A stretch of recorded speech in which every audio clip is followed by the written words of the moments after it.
सभी को नमस्कार। Aster TGT PGT Hindi classes में आपका एक बार फिर से स्वागत है। कल से हमने आचार्य रामचंद्र शुक्ल जी की पुस्तक हिंदी साहित्य का इतिहास शुरू की थी। कल हमने पढ़ा था हिंदी कवियों का एक कवि वृत्त संग्रह ठाकुर शिव सिंह सेंगर ने 1883 में लिखा था। क्या लिखा था? एक कवि वृत्त सिंह संग्रह किसने लिखा था? ठाकुर शिव सिंह सेंगर ने 1883 में। उसके बाद डॉक्टर ग्रियर्सन ने modern vernacular of literature of northern Hindustan के नाम से क्या लिखा था? बड़ा कवि वृत्त संग्रह, बड़ा कवि वृत्त संग्रह लिखा था। और फिर हमने देखा था कि मिस्र बंधुओं का जो था वो क्या था? वो था बड़ा भारी कवि वृत्त संग्रह। क्या था? बड़ा भारी कवि वृत्त संग्रह। एक था हमारा कवि वृत्त संग्रह, वो था शिव सिंह सेंगर का। एक था बड़ा कवि वृत्त संग्रह, वो था ग्रियर्सन का। और एक है फिर बड़ा भारी कवि वृत्त संग्रह, ये किसका था? मिस्र बंधु विनोद का। उसे आगे देख लेते हैं। एक हमने बात की, इसके नामकरण के बारे में जाना था कि नामकरण में दो बातों का इन्होंने उल्लेख किया है। एक क्या थी? रचनाओं की प्रचुरता। क्या थी? रचनाओं की प्रचुरता के कारण जो मतलब नामकरण किया था। एक था, दूसरी बात कौन सी थी? ग्रंथों की प्रसिद्धि। क्या कितनी बातें थी? दो बातें थी। यहाँ से क्वेश्चन पूछा जा सकता है कि कितनी बातों के आधार पर आचार्य रामचंद्र शुक्ल ने आदिकाल का नाम वीरगाथा काल रखा है। एक थी रचनाओं की प्रचुरता के कारण और दूसरी थी ग्रंथों की प्रसिद्धि के कारण इन्होंने आदिकाल का नाम वीरगाथा काल रखा था। और इसमें अपभ्रंश की पुस्तकें थी। कल हमने क्या था? अपभ्रंश की कितनी पुस्तकें थी? अपभ्रंश की 4 पुस्तकें थी। कितनी पुस्तकें थी? 4 पुस्तकें थी। कौन कौन सी थी? विजयपाल रासो, हमीर रासो, कीर्तिलता, कीर्ति पताका। जिसमें हमने किया था विजय हमारी कीर्ति की, ऐसे याद किया था। फिर थी देश भाषा काव्य की 8 पुस्तकें थी। कितनी थी? 8 पुस्तकें थी। देश भाषा काव्य की 8 पुस्तकें थी। 4 थी अपभ्रंश की और 8 थी देश भाषा काव्य की। कितनी हो गई? 12। और फिर इन्होंने बताया था कि अगर 3 पुस्तकें इसमें से निकाल दें तो 9 पुस्तकों के आधार पर भी वीर इसका नाम क्या कर सकते हैं? आदिकाल का नाम वीरगाथा काल रख सकते हैं। यानी कौन कौन सी छोड़ी थी इन्होंने? एक छोड़ी थी बीसलदेव रासो, अंतिम 2 पुस्तकें बीसलदेव रासो, खुसरो की पहेलियाँ और विद्यापति बदावले को छोड़कर बाकी सब पुस्तकों के आधार पर इसका लक्ष्य निरूपण और नामकरण हो सकता है। पर इन्होंने एक बात यह भी कही थी कि अगर ये 9 पुस्तकें ना भी होती तो भी इनके नामकरण में बाधा नहीं डाल सकती थी। क्यों डाल सकती थी? क्योंकि इससे ऊपर इन्होंने 2 बातें कही थी। कौन कौन सी? एक थी रचनाओं की प्रचुरता और दूसरी थी ग्रंथों की प्रसिद्धि। इनके आधार पर भी आदिकाल का नामकरण किया जा सकता है। अब हम इसके आगे का पार्ट देख लेते हैं। आगे श्री रामचंद्र शुक्ल जी लिखते हैं कि मिस्र बंधुओं ने इस आदिकाल के भीतर 10 पुस्तकों की और नामावली दी है। कितनी पुस्तकों की नामावली दी है? 10 पुस्तकों की। वे पुस्तकें इम्पोर्टेंट नहीं है, हमें सिर्फ जानना है कि मिस्र बंधुओं ने आदिकाल की नामावली कितनी पुस्तकों में दी है? 10 पुस्तकों में। कितनी पुस्तकों में? 10 पुस्तकों में दी है। उससे आगे पढ़ लेते हैं। मैंने अपनी पुस्तक में 9 प्रसिद्ध वीर गाथात्मक पुस्तकों का उल्लेख किया है। भी मैंने अपनी पुस्तकों में 9 प्रसिद्ध, जिसमें 12 थी वैसे तो 12 में से उन्होंने 3 को कम कर दिया था, तो कितनी हो गई? 9 पुस्तकें। रीतिकाल के संबंध में 2 बातें और कहनी है। रीतिकाल के संबंध में इन्होंने कितनी बातें और कही हैं? 2 बातें और कही हैं।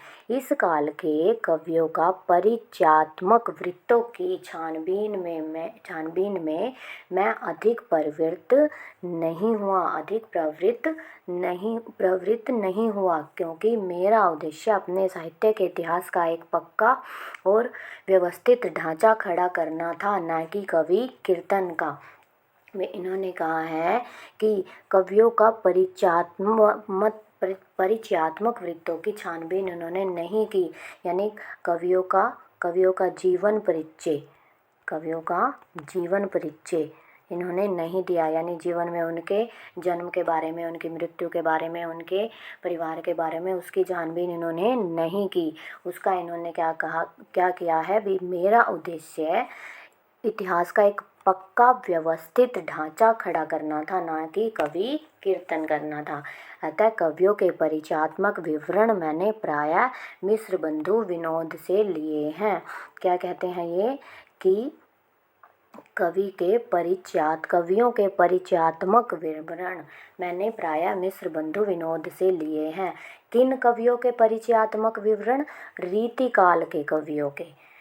यहाँ से प्रश्न पूछा जा सकता है कि कवियों के परिचयात्मक विवरण आचार्य रामचंद्र शुक्ल ने कहाँ से लिए हैं? मिश्र बंधु विनोद से लिए हैं। और कौन से कवियों के? रीतिकाल के कवियों के। इतिहास की पुस्तक में किसी कवि की पूरी क्या अधूरी आलोचना भी नहीं की जा सकती। क्या कहते हैं आचार्य रामचंद्र शुक्ल जी कि इतिहास की जब कोई पुस्तक लिखते हैं तो उसमें किसी कवि की पूरी तो क्या अधूरी आलोचना भी नहीं कर सकते। किसी कवि की आलोचना लिखनी होगी तो स्वतंत्र प्रबंध या पुस्तक के रूप में लिखूंगा। यह क्वेश्चन पूछा जा सकता है कि क्या किसी इतिहास की पुस्तक में कवियों की आलोचना लिखी जा सकती है? तो यहाँ पर आचार्य रामचंद्र शुक्ल जी ने स्पष्ट कर दिया है कि किसी कवि की पूरी तो क्या अधूरी आलोचना भी नहीं आ सकती। वैसे आचार्य रामचंद्र शुक्ल जी ने आलोचना के रूप में भी एक लिखा है, त्रिवेणी नामक एक पुस्तक लिखी है। कौन सी पुस्तक लिखी है? त्रिवेणी नामक एक पुस्तक लिखी है। आचार्य रामचंद्र शुक्ल ने त्रिवेणी नामक एक पुस्तक लिखी है। आलोचनात्मक पुस्तक है इनकी त्रिवेणी। इसमें इन्होंने जायसी, तुलसी और सूरदास के कुछ आलोचनात्मक अंशों का संकलन किया है। किस पुस्तक में? त्रिवेणी पुस्तक में।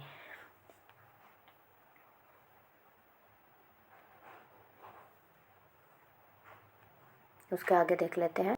आधुनिक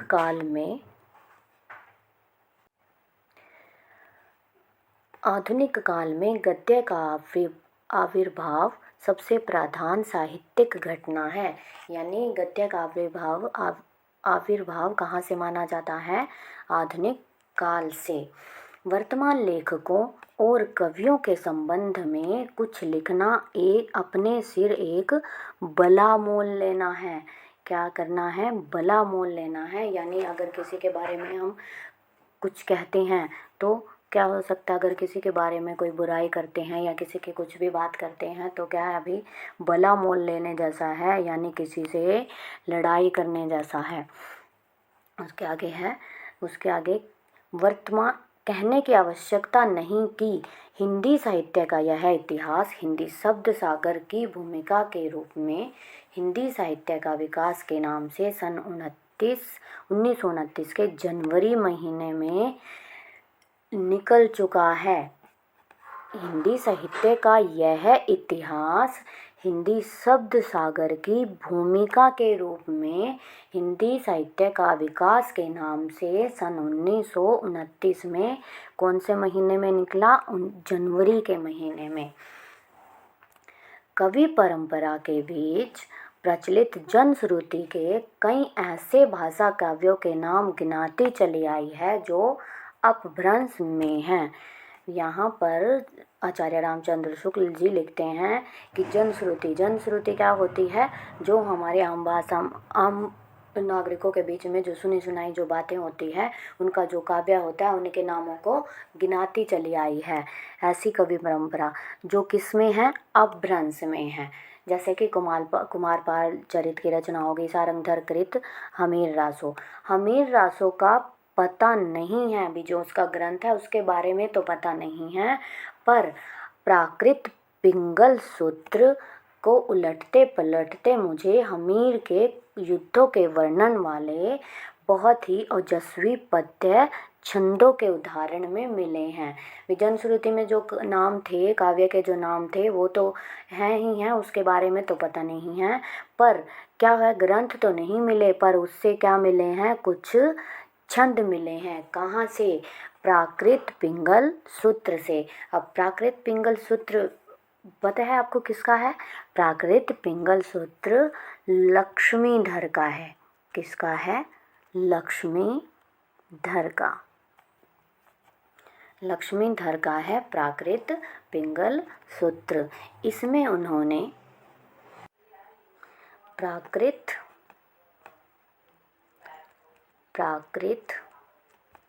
पैगम्बलम सूत्र किसका है? ये है लक्ष्मीधर का। किसका है? लक्ष्मीधर का। एक तो है विद्याधर, एक हैं हमारे बब्बर, जज्जल और सारंगधर।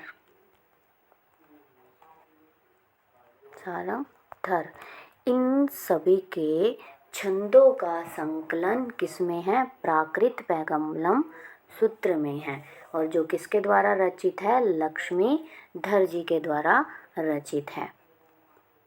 उसके बाद है मिश्र बंधुओं के प्रकांड कवि वृत्त संग्रह। अब देखो, पहले क्या था? मिश्र बंधुओं का क्या था? एक बड़ा भारी कविवृत्त संग्रह, बड़ा भारी कविवृत्त संग्रह।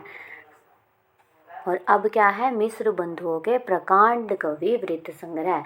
मिश्र बंधु विनोद का उल्लेख हो चुका है। रीति काल के कवियों का परिचय लिखने में मैंने प्रायः उक्त ग्रंथ से ही विवरण लिए हैं। अब इससे पहले भी ये बात कही थी कि किसके कवियों का? रीति काल के कवियों का परिचय लिखने में कौन से ग्रंथ से? उक्त ग्रंथ यानी कि प्रकांड कवि वृत्त संग्रह मिश्र बंधु विनोद से इन्होंने यह विवरण लिए हैं। कौन से कवियों के? रीति काल के कवियों के।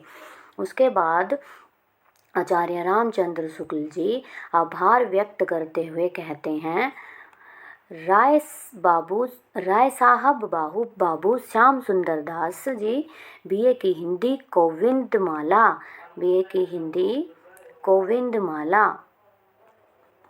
ये रत्नमाला, श्रीयुत राम नरेश त्रिपाठी की कविता कौमुदी तथा श्री योगी हरि जी की ब्रज माधुरी सार से भी बहुत सारी सामग्री मिली है। अतः उक्त तीनों महानुभावों के प्रति अपनी कृतज्ञता प्रकट करता हूँ।